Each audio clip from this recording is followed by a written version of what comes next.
Magandang araw sa inyo mga kahirap, na it's me, Boy Sardinas. So mamaya po, ito po yung gagamutin ng Tatay Virgilio. So hindi ko na po papakita yung mga pagtatawas kasi pwede naman po si Tatay Virgilio doon para po tinawas po itong mga nandito ay hindi na po siya naabala. Kasi parang I think parang mas effective or mas nakakapag-concentrate po siya pag siya lang po mag-isa at wala ako doon. Importante makikita po sa video na to kung sino po yung mga nagpapagamot, mga kahirap, no? Medyo madami-dami to, hindi pa tayo nakakapangalahati sa mga listahan, mga kahirap, kaya dinamihan ko na at para magamot po kayo lahat, mga kahirap. So yung pagtatawas po si Tatay Virgilio na yon, no? Siya na lang kung anong mga sakit nyo ay direct na po siyang pupunta sa inyong mga sakit, no? Direct na siyang manggagamot doon. So kailangan maniwala kayo ng 100%, no? Maniwala kayo sa paggagamot ng albularyo. Huwag kayong kukontra. Pag kumontra kayo ay wala pong mangyayari. Tulad po yung mga iba na marami na pong gumaling, no? Kahit po ay pangalan lang binigay, marami na pong gumaling, marami na pong nag-comment at nagpapasalamat kay Tatay Virgilio. Meron naman pong hindi, baka ako po ay kulang ang pananampalataya kasi dapat po ay 100%, no? So yun mga kahirap, no, ito medyo marami-rami to, 26. I think wala tayo sa kalahati ng ating panggagamot, hindi pa rin tayo tapos. Kahit umuwi ako ng Manila, hindi po ako matatapos po nito. So pensya na po yung mga iba na hindi pa magagamot ni Tatay Virgilio. So medyo inagahan ko na ang pagdilista at marami rin naman na to. Yung pag doon na po kay Tatay Virgilio, siya na po doon para hindi na po siya maabala at I think mas kompleto yung kanyang panggagamot kung siya lang po mag-isa. Importante ay makita nyo po kung sino po ang mga nakasalang, no? Mga na voice message ko na rin po naman yung sila, yung lahat ng mga to. So maraming salamat, medyo natagalan, no? Unang-una po ay si Sir Richard Makalalad. Yan. So Sir Makalalad. So nakasalang po yan ang inyong pangalan. Sana mapanood nyo to. Number 2 si Mami Rowena de la Cruz. Ma'am Rowena, magtiwala sa Panginoon na siya po ay talagang magpapagamot po sa iyo, manggagamot sa iyo, no?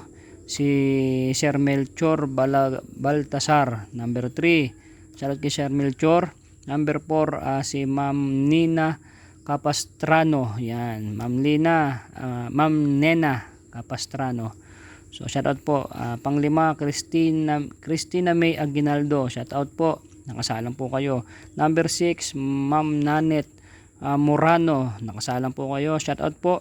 Pang-7, Sir Domingo Bernabe. Shoutout po. Nakasalang po kayo. Sana mapapanood nyo to, ha, na alam nyo na kayo po ay gagamutin. Number 8 ay si Ma'am Marlene de la Cruz. Ma'am Marlene, shoutout po. Number 9, Charito Santiago, shoutout po, nakasalang po kayo ngayon. Number 10, Isabelita Orbon, shoutout po. Number 11, Daisy Nieve.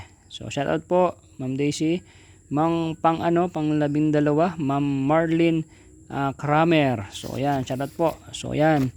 Pang 13, Sir Danilo del Rosario. Shoutout Sir Danilo.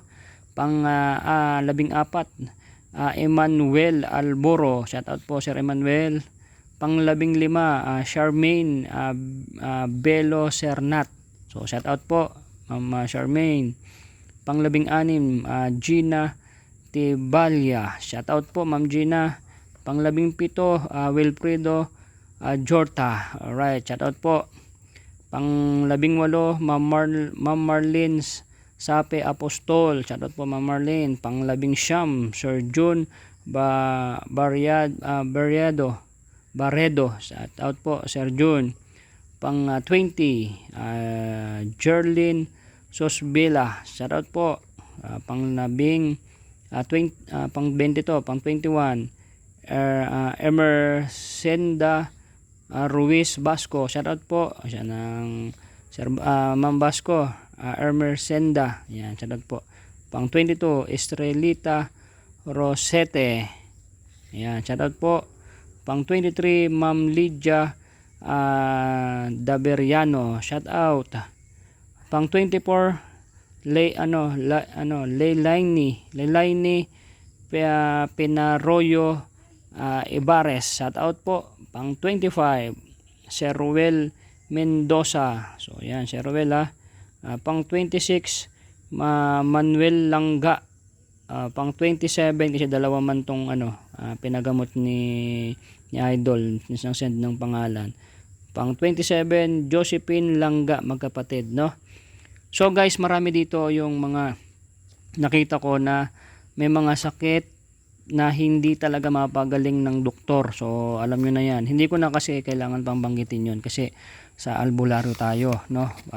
Baga parang binawalan na lang tayo niyan. Hindi ko na lang ilalabas dito sa video na to kung sino yung kinukulam, kung sino yung tawag dito, yung iba-ibang pang perwisyo ng mga masasama, no? Yung tawag dito, barang, may ng engkanto. So ayun na lang, alam naman ni Tatay Virgilio to guys. So siya na lang po, at pagbigay ko sa inyo na to, pagbigay ko sa kanyang kapilya guys, siya na lang pong mag-isa para po ay taimtim po siyang gagamutin kayo kasi marami po kayo. Kasi kung nakatutok pa ako doon sa kanya at sa dami na to, baka hindi baka nakakaabala po tayo, no? So marami po dito mga kababayan, mga kahirap, no? Marami po dito yung mga nagpagamot na hindi po makita ng doktor. My goodness. So hindi po talaga makita, no? Mga nasa abroad pa yung iba. Ay grabe. May mga tiga Italy. Ang daming mga nasa abroad. Hindi ko na nilalagay kung nasaan sila para po ay tag dito yung privacy na lang din kung nasaan silang lugar. At ay pagbigay ko itong kay Tatay Virgilio guys is siya na lang po mag-isa dyan. Mamaya pa I think mga 5 or 6 pa siya magsisimula dyan. So maniwala po kayo, lahat po na nakalista dito na mga pangalan, sana mapanood nyo sa vlogs ko na to na nakasalang po kayo. Pag narinig nyo po yung pangalan nyo, lumuhod po kayo at manalangin sa Panginoon na gagaling po kayo, kasi ang panalangin po ay daig po niya ng doktor. Yung taimtim at pananampalataya nung hindi ka nagdadalawang isip na gagaling po kayo, napakalupit po niyan. At ang panalangin, pwede kang pagalingin pagkatapos mong manalangin ng taimtim. Pwede ka pagkatapos ng panalangin mo, pwede kanyang pagalingin ka agad. Depende po yan sa paniniwala mo, no? So ganun po yon mga kahirap, mga kasardinas. So yung pong mga iba pa na hindi ko pa po mga nababasa, so pahintay-hintay lang po, sana huwag kayo maiinip. So dinadamihan ko na po, no? Dinadamihan ko na. Marami pa doon, no? So mga ilang araw pa naman ako dito. So yung mga iba na hindi pa po masasalang, so sana maghihintay kayo. Sana huwag kayo maiinip. Sana ay huwag kayo maasar sa akin kasi marami naman din po akong ginagawa at ay lahat naman po kayo masasalang. So biruin nyo, ang dami na to mga kahirap. Maraming mga gumaling, maraming hindi. So ganun talaga, depende kasi yan sa mga paniniwala natin, no? So ayan, biruin nyo guys. Di ba? Ayan nagsimula tayo ng 17 November 5. 1 2 3 4 5 6 7 8 pang 9 to 9 10 pang 9 pages na to guys. So ito na yon, biro mo kadami niya, ang dami na po nito, pero hindi pa po tayo nakakapangalahati sa mga gusto magpagamot. So shout out po sa mga nandito, no? At shout out po din po sa mga nag-comment na umayos ang kanilang mga pakiramdam. So ang galing, no? So biro mo, tumatagos doon ang panggagamot ni Tatay Virgilio sa mga kababayan natin kahit mga nasa abroad pa man sila. Yung mga nag-alay ng mga yung mga nakaraan na mga nakapanood nila, ginawa nila, nag-send pa ng picture. So sana gagaling po kayo kaagad. Magtiwala lang syempre sa Panginoon. Ang paggagamot po ng albularyo kasi ay napakatalinghaga po niya, no? Yan po yung mga albularyo na mga hindi pinaniniwalaan ng doktor. Pero ang mga doktor, bakit nila hindi maipaliwanag yung mga sakit na hindi nila kayang gamutin, at ang mga albularyo at manggagamot lang ang nakakapagpagamot nagpapagaling sa mga tao na mga katulad nila, no? My goodness. At nagpapalayas ng masasamang espiritu at mga mangkukulam o mga babarang kasi talagang uso po yan, no? Marami po yan talaga, binabayaran po yan mga yan para maminsala po ng katawan ng iba, yung mga nagkaaway, na inggit. Totoo po yan, no? Kaya kung ikaw po ay may kagalit, wag mo nang masyadong palalain at baka po kayo ay mapag-isipan ng hindi maganda, kasi mahirap po yung mga ganyang sakit, lalo pag nagkasakit na po kayo at hindi po kaya ng doktor yan, no? Paggawang tao po ay mahirap po yan na pagalingin, lalo kung wala kayong albularyo na pagkakatiwalaan. So ganun po yun mga kahirap, at ilalagay ko na po rito sa altar ni Tatay Virgilio dito sa kanyang kapilya itong ating mga pasyente. So ito dito ilalagay ko na yan. Unang-una po si Sir Richard Makalalad, no? Sana mapanood nyo po itong video na to mga kahirap. So yan yung panggagamot niya po, no? Hindi na po sasabihin, hindi natin papanood kung ano mga sakit yung gagamutin niya, kasi parang mas ano po yun yung pagtatawas niya, hindi naka-video, hindi nagagambala si Tatay Virgilio, no? Yun po, biruin nyo nga po, buti pinayagan tayo noong nakaraan, pero yung pag ano niya, pinapaalis niya na tayo. Pero ganito na lang po, siguro ang mas maganda, malaman nyo lang po na kayo ang nakasalang, no? Kasi para po ay hindi po nagagambala natin si Tatay Virgilio sa kanyang panggagamot, para makatutok po talaga sa inyo, no? Para 100% na talagang nagagamot po kayo niya. Baga parang nahiya po yata siya, or habang nagtatawa siya nagsasalita tayo, no? Alam niyo na, madaldal ako. Basta importante po dito, kayo po ang nakasalang ngayong araw, at umasa po kayo, nagagaling kayo sa pamamagitan ni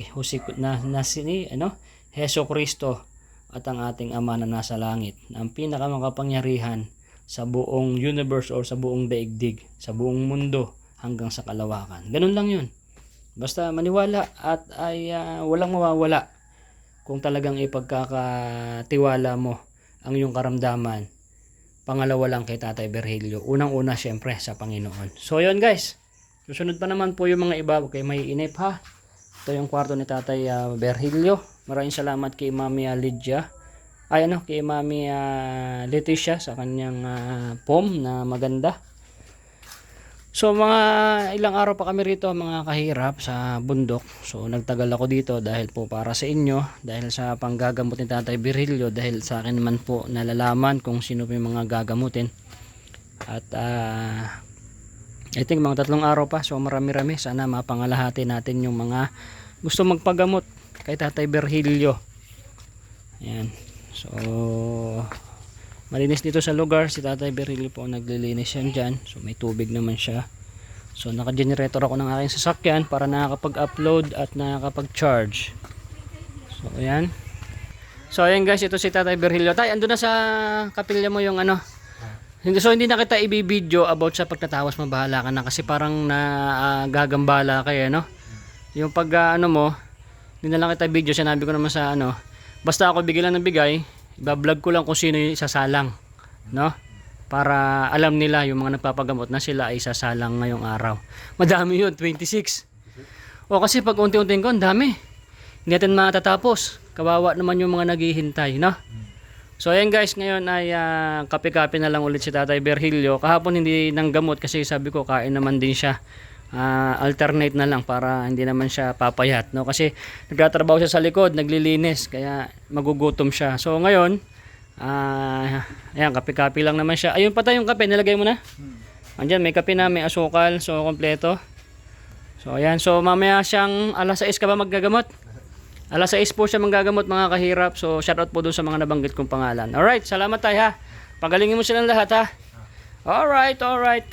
Woo! So ayun guys, maraming salamat po sa nanood ng video na to. Sa lahat po ng mga naniniwala dyan, i-share nyo yung video na to, kasi baka meron kayong kaibigan na may sakit na hindi rin kaya ng doktor, or kung kaya man ng doktor, iba rin kasi yung healing power ni Tatay Virgilio. Mas madali kayong gagaling. Kaya kung ikaw ay nandyan nakakapanood, i-share mo to, kasi baka may kaibigan ka na may sakit, at para mapanood, para mag-send ng kanilang mga pangalan ng mga pasyenteng gusto nilang ipagamot, para makatulong tayo sa kanila. Maraming salamat po mga kahirap. It's me, Boy Sardinas TV. God bless every day. Bye bye.